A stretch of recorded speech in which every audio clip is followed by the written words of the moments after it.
We are here at Valley Stadium where the Iowa football team just wrapped up their open spring practice for the 2015 season. I'm Taylor Breck standing alongside Laura Belanda. To start things off here, Laura, what did you really see from Iowa that they could potentially bring from here to their fall season? Absolutely. We saw a lot of good things coming from the offense and the defensive side of the ball. Unfortunately, the offense couldn't score any points this game, which is kind of unusual when you're coming into a spring practice. You usually see a lot more, fairness between the offense and the defense. Right at the end, we saw Marshall Kane come in, and I believe it was a 42-yard field goal, if I'm correct.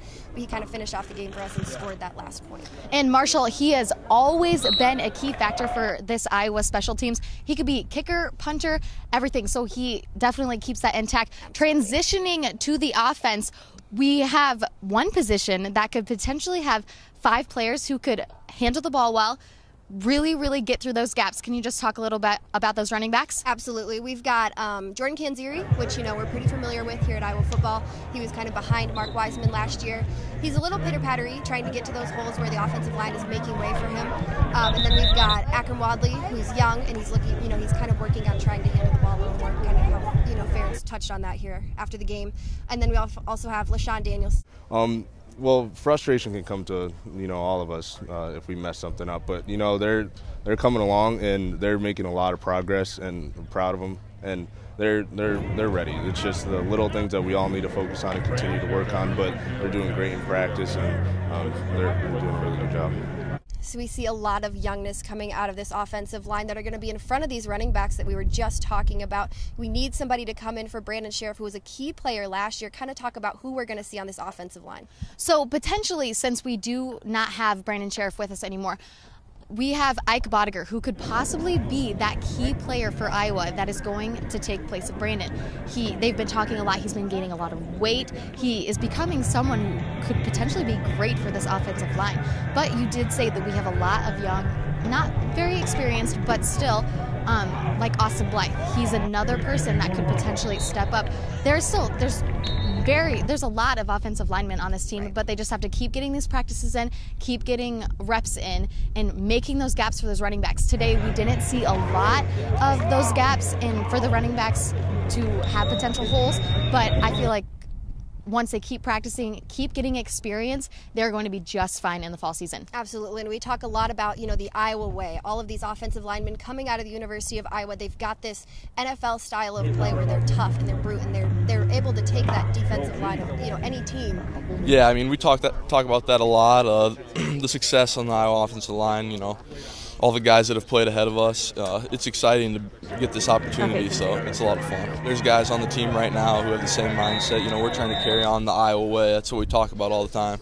And sticking with that offense, let's transition into wide receivers and see what we're getting on the outside of this Iowa game today. Sure. We lost big playmakers, Cavante Martin, Manley, Damon Powell.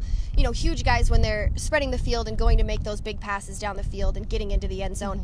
Now we have, younger but more experienced guys coming up, and we've got Andrew Stone, and some of the ones that I see kind of coming into that starting lineup. I would see Jake Hillier, who made a couple big plays today.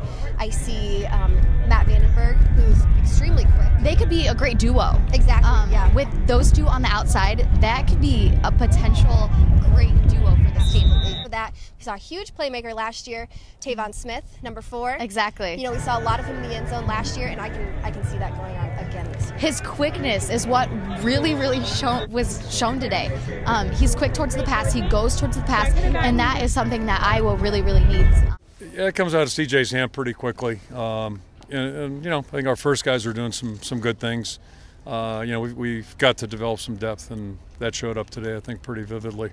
Now I think we need to talk about a little bit on the defensive side, just because we lost. We graduated Carl Davis, who was a huge impact player. Exactly. Looking into the draft, and then we saw LTP, Louis Trinket-Passat, yes, who was a huge, he had a ton of sacks last year. So. Exactly. So that D-line is going to be very crucial as well on both ends. But who do we see? Who are we seeing on the D-line that could potentially come up and bring and get Davis in Louis Trinket-Passat's positions for next year? Sure. I think the main person that I really picked out of the D-line today was Drew Ott. Yes. And we kind of talked to him a little bit. He's experienced. Sure, absolutely. Yeah. He's experienced. He's got some confidence there on the line, and I think he could really do a lot for this team. And his leadership. He is experienced from last year, and he has he even said today he wants to really bring that leadership up and be there for the young guys who are on the D-line who may not have just as much experience, but I think he'll be great in that leadership role. Yeah, I mean, I'm trying to. If people have any questions, they can come to me, and I usually got the answers for them. So, again, I think that the guys stepping in are doing really, really good. I think they know what they're doing. They've been here for a while, and they're doing really well. So, yep, doing real good.